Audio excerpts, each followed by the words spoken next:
Hi everybody, Be Healthy Hub சேனலுக்கு உங்களை அன்புடன் வரவேற்கும் உங்கள் செல்வ அன்பராஜ். இன்று பிறந்த நாள் மற்றும் திருமண நாள் காணும் அனைவருக்கும் எங்களோட வாழ்த்துக்கள். இன்றைக்கு நம்ம ஆரோக்கியம் சம்பந்தப்பட்ட டாபிக்ல நம்ம இன்னைக்கு பார்க்கக்கூடிய உணவு என்ன அப்படின்னா பாகற்காய். பாகற்காய் வந்து ஒரு மிக ஒரு நல்ல ஒரு உணவுங்க. ஏன்னா இந்த பாகற்காவை நம்ம எடுக்கவே மாட்டோம். ஏன் அப்படின்னா கசப்புனால தான்.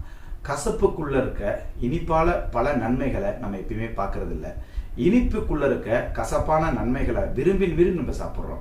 இந்த பாகற்காய் அப்படின்னு பார்த்தீங்கன்னா இது எதுக்கெல்லாம் யூஸ் அப்படின்றதுல மெயினாக வந்து பார்த்தீங்கன்னா சுகருக்கு ஒரு அருமையான ஒரு உணவு. இந்த சுகரை பற்றி நம்ம பார்ப்போம். நிறைய பேருக்கு சுகர் வந்துருச்சுன்னா மாத்திரை போடுவாங்க. அதில் பெரும்பாலான ஒரு ஆய்வில் என்ன சொல்லியிருக்காங்க அப்படின்னா அவங்க சிக்கு வந்து மரணத்தை தழுவும் போது அவங்க மாத்திரையை நிறைய நாள் விட்டுருப்பாங்க. ரொம்பலாம் கிடையாது, ஒரு வாரம் 10 நாள் 1 மாதம் மாத்திரை சாப்பிட மாட்டாங்க. அப்படி மாத்திரை சாப்பிடாம இருந்துட்டாங்க அப்படின்னா அது அவங்களுக்கு உயிருக்கு ஆபத்து. ஆனால் ஏன் சாப்பிட மாட்டேன்றாங்க அப்படின்னு பார்த்தீங்கன்னா சாதாரண மாத்திரையை அது ஒரு கசப்பு டெய்லியும் சாப்பிட்டுக்கிட்டே இருந்தோம் அப்படின்னா யாருக்கு தான் சலிப்பு தட்டாது. அந்த ஒரு விரக்தியில தான் அவங்க வந்து சாப்பிடாம விட்டுறாங்க. என்ன ஆக போதும்னு தெரிஞ்சு சில பேர் விட்டுறாங்க, என்ன ஆனாலும் பரவாயில்லன்னு சொல்லிட்டு சில பேர் விட்டுறாங்க. இந்த நிலைமையெல்லாம் வராம இருக்கணும் அப்படின்னா வாரத்துக்கு ஒரு முறை பாவக்காய் குழம்புலையோ இல்லை பொரியல்லையோ சேர்த்துக்கிட்டோம் அப்படின்னா இந்த மாதிரி பிரச்சனைகள் வரதுக்கான வாய்ப்பே கிடையாது. பாவக்காயில நிறைய நன்மைகள் இருக்குது. அது ஒரு ஆன்டி ஆக்சிடென்ட், அதுக்கப்புறமா வந்து கால்சியம் இருக்குது, மெக்னீசியம் இருக்கு, ப்ராஸ்பரஸ் இருக்கு. 90% ஈரப்பதம் உள்ள ஒரு உணவு வந்து பாவக்காங்க. இது வந்து பாத்தீங்கன்னா சுகர் டைப் 2 டயபெட்டிஸை வந்து கட்டுக்குள் கொண்டு வரும். இந்த பாவக்காயில இருக்கிற ஒரு விதமான நன்மைகள் என்ன பண்ணோம் அப்படின்னா இன்சுலின் மாதிரி சுரந்து நம்மளோட சுகர் எல்லாம் வந்து கண்ட்ரோல் பண்றது மட்டும் இல்லாம இன்சுலின் சுரக்கிறதுக்கு காரணமா இருக்கிற பான்கிரியாஸ் கணையத்தை வந்து வலுப்படுத்தும் அப்படின்னு சொல்லப்படுது. ஸோ இவ்வளோ ஒரு அருமையான ஒரு உணவை வந்து நம்ம தவிர்க்கிறோம். சரி, இதை வந்து வாரத்துல ஒரு நாள் சாப்பிட்டுக்கிட்டே வந்தா ஒரு சுகர் வராம தடுத்துக்கலாம் அப்படின்னா சுகர் வந்தவங்களுக்கு இன்ஸ்டன்டா என்ன செய்யணும் அப்படின்னு சொல்லிட்டு பாத்தீங்கன்னா எந்த மாதிரியான சுகரா இருந்தாலும் பாவக்காய் அப்புறம் நெல்லிக்காய், இது கசப்பு இது துவர்ப்பு, ரெண்டுத்தையும் சேர்த்து 22 நாள் ஜூஸ் மாதிரி அடிச்சு வெறும் வயிற்றுல சாப்பிட்டுக்கிட்டே வந்தாங்க அப்படின்னா எந்த அளவுல இருந்தாலும் அவங்க சுகர் வந்து கட்டுக்குள் கொண்டு வரும்னு சொல்றாங்க. அது மட்டும் இல்லாம பாவக்காய் வந்து பாத்தீங்கன்னா புரோக்கோலி வந்து ஒரு நல்ல உணவு தான். அந்த புரோக்கோலியை விட வந்து 2 மடங்கு அது உள்ள வந்து பீட்டா கேரட்டின் இருக்கு.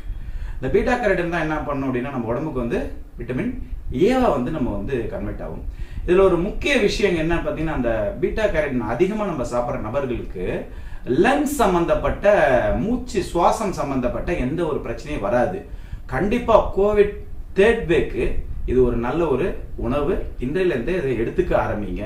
ஸோ இது மட்டும் இல்லாம அப்படின்னா பாவற்காவும் தேனும் கலந்து நம்ம சாப்பிட்றதால ஆஸ்மா பிரச்சனையில இருக்கிறவங்க அதுல இருந்து விடுபடுறதுக்கு ஒரு நல்ல ஒரு வழிமுறைங்க. அப்புறம் சில பேருக்கு நீர் வீக்கம் சொல்லுவாங்க இல்லையா, அங்கங்க முட்டில கால் எல்லாம், அந்த நீர் வீக்கம் இருக்கிறவங்க எல்லாம் தொடர்ந்து வந்து பாவக்காவை சாப்பிட்டுட்டு வந்தாங்க அப்படின்னா ரொம்ப நல்ல ஒரு மாற்றங்கள் வரும். அப்புறம் சில பேருக்கு காது செவிடாயிரும். நிறைய பேர் காது செவிடாயிட்டாங்க அப்படின்னா உடனே அவங்களுக்கு ஒரு மிஷின் தான் வைப்பாங்க.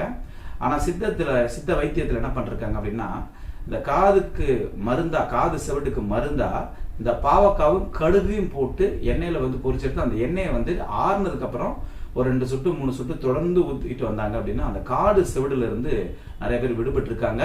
அப்புறம் நம்ம வயிற்றுக்குள்ள இருக்கிற பூச்சிகள், தேவையற்ற பூச்சிகள் எல்லாம் நீக்கும், மலச்சிக்கலை வந்து போக்கும், நம்ம லிவருக்கும் கிட்னிக்கும் ஒரு அருமையான ஒரு உணவு வந்து பாவக்காய். அதனால தொடர்ந்து வாரத்துல ஒரு நாள் வந்து சமையல் அரசிகள் கவனத்திற்கு, யார் என்ன சொன்னாலும் சாப்பிட மாட்டேன்னு அடம் பிடிச்சாலும் கண்டிப்பா வந்து பாவக்காய் செய்யற விதமா செஞ்சா கண்டிப்பா நம்ம சாப்பிடலாம். கொஞ்சம் தேங்காய் துருவல் போட்டு கொடுத்தீங்க அப்படின்னா அதோட கசப்பு கொஞ்சம் வந்து நீங்கும். அண்ட் அகைன் ரொம்ப பொரிச்சிடாதீங்க, டாப்பிங் மாதிரி தான் எண்ணெய் ஊற்றணும், அதுதான் சிறந்த உணவுன்னு சொல்லிக்கிறேன். இந்த இன்ஃபர்மேஷன் உங்களுக்கு பிடிச்சிருக்கும்னு நம்புறேன். நாளைக்கு வேற ஒரு டாபிக்ல வந்து சந்திப்போம். நன்றி.